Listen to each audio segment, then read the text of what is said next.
So, 35,000 miles. hit it in a little bit over a year. It's a lot of miles. It's a lot of miles.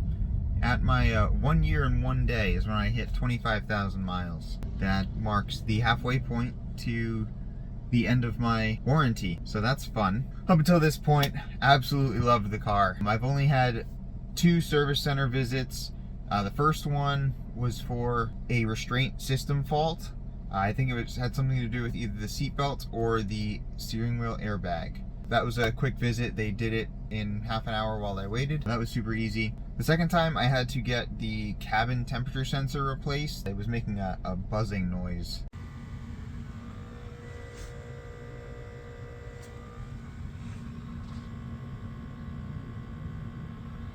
They replaced that, no problem.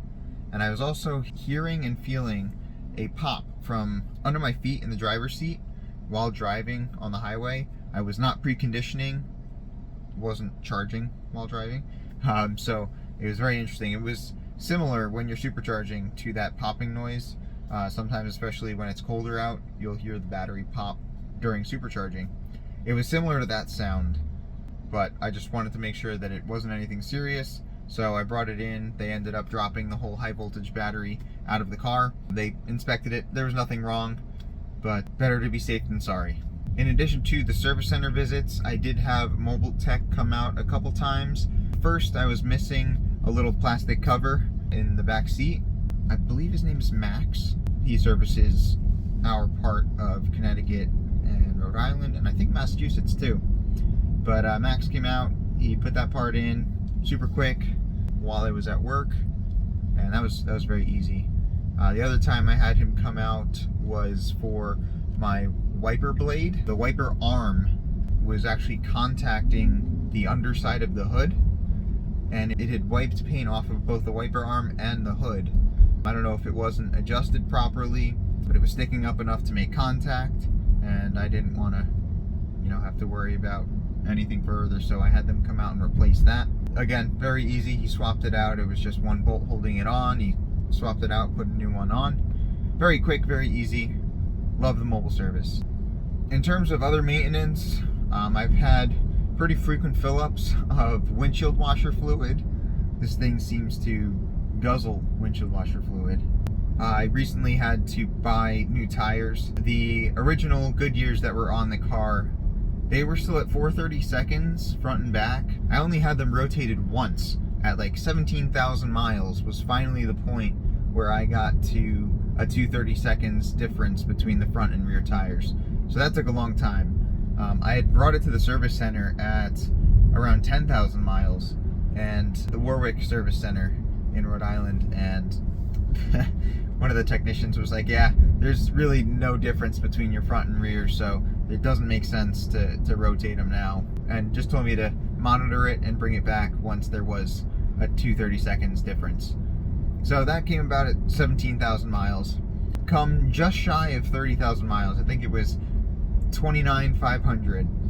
I was driving and I felt, when I was going around 25 miles an hour, I felt a slight bumping feeling on the left side of the car.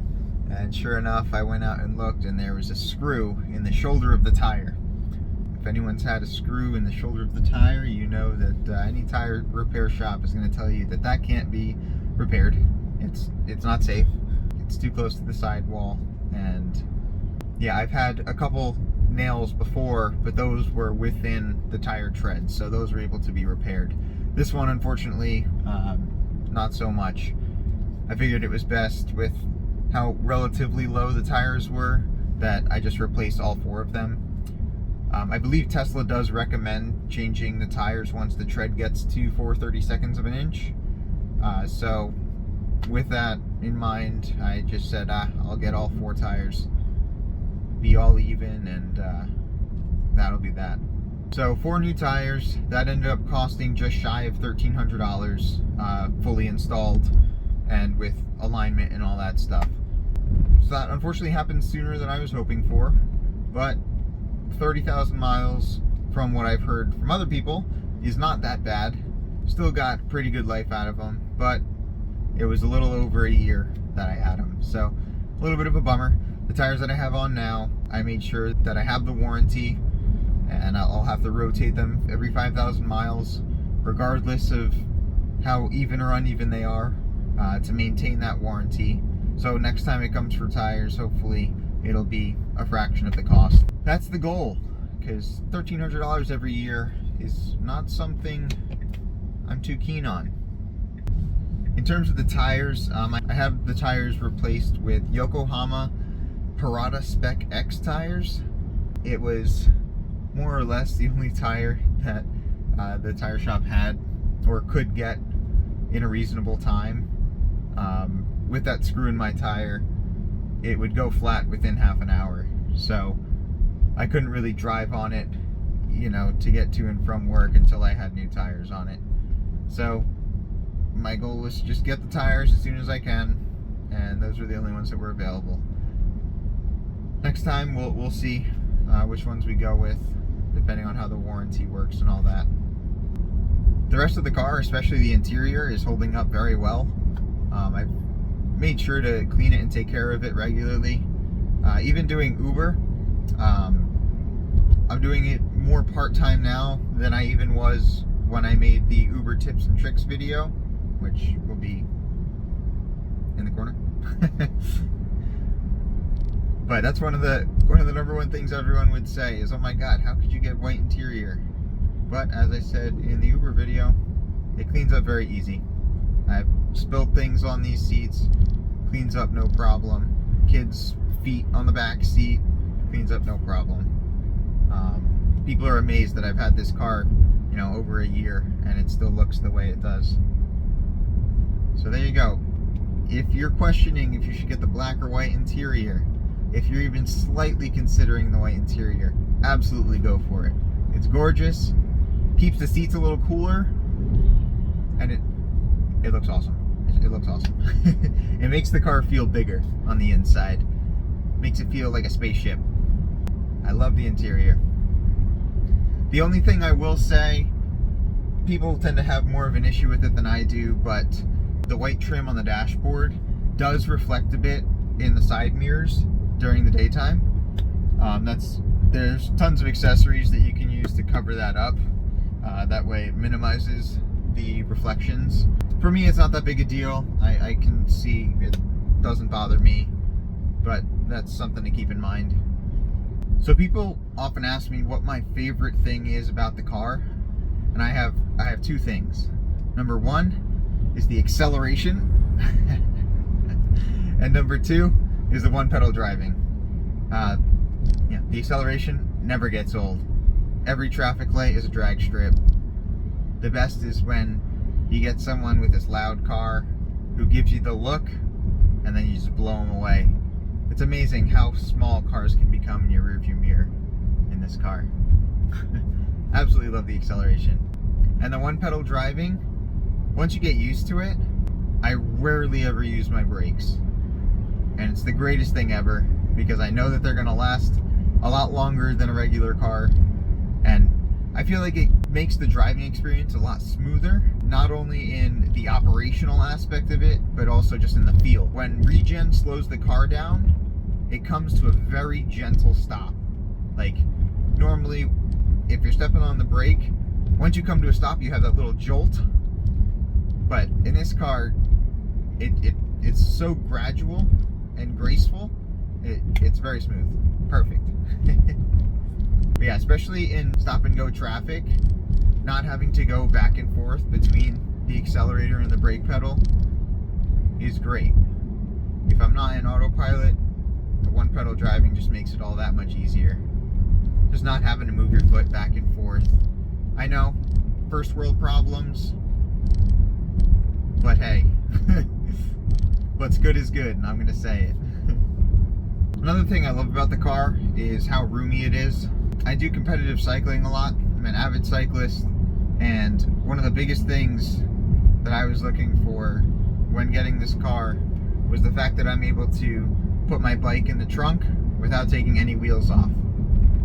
I was able once to squeeze my bike into my dad's Model 3, but I had to take the wheel off, and while it's not that big a deal, it's just much more convenient to be able to throw the bike in and take it right out.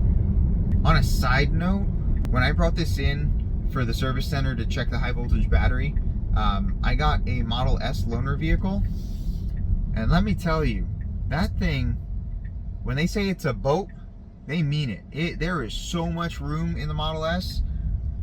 My bike fits better in the Model S than it does in this car, and I was amazed by that. It's awesome. Really cool. One day, maybe we'll have a Model S. But anyway, I digress. The space also makes it great for camping. Kelly and I went car camping in Lake Placid, New York. You can find the video right here. That was a great experience for me. It was a little too cold for her. It was very cold, I'll admit it. It was mid-April, and in very northern New York it gets very cold. It was in the mid-20s overnight, so despite having camp mode, just getting out of the car was not very enjoyable. But it's absolutely doable. We've also done car camping in Pennsylvania with a few of our other friends. We hook up the tent to the trunk like we did in Lake Placid, and we were able to fit 5 people in that tent with camp mode running. We left the trunk open overnight. That was able to keep the tent climate controlled all night, which was great. It's okay. It's okay. We are okay. But yeah, it's a big car. You could fit 5 people along with camping supplies and bags without a problem, thanks to the front, the sub trunk, and the pretty big trunk itself. Now on this car I have basic autopilot. That's what was included. I did not opt to get full self-driving. It was way too much all the time, even before it went up to $12,000. Eventually I'll probably try the subscription, as long as that doesn't go up. I kind of wish that there was an enhanced autopilot subscription. Now that they brought enhanced autopilot back, I do wish that they had a half-price subscription for that. Because the one thing that I really wish they would add to basic autopilot is auto lane change. The fact that you have to pop out of autopilot to change lanes and then go back in, it gets a little annoying. Again, first world problems, yeah. But still, I think that's something that should be included. I know in the Autopilot 1 cars, someone was telling me that it would automatically change lanes and no popping in and out of autopilot. It's just a minor inconvenience, okay? I'll leave it at that. Other than that, autopilot is great. I use it all the time whenever we're on long trips, even not. You know, if it's ever just a long straight strip of highway, it's much better to just pop it into autopilot than monotonously keep the wheel straight. So it's very convenient. And if I'm ever having a snack or gotta go put my sunglasses on, just pop it into that to have that extra peace of mind. It's a great feature to have. I very much enjoy it. Thank you all for watching my 35,000 mile review. I hope you enjoyed it. If there's anything you want to see in the future on this channel, please leave it in the comments below. Also, don't forget to like and subscribe, and I'll see you in the next one.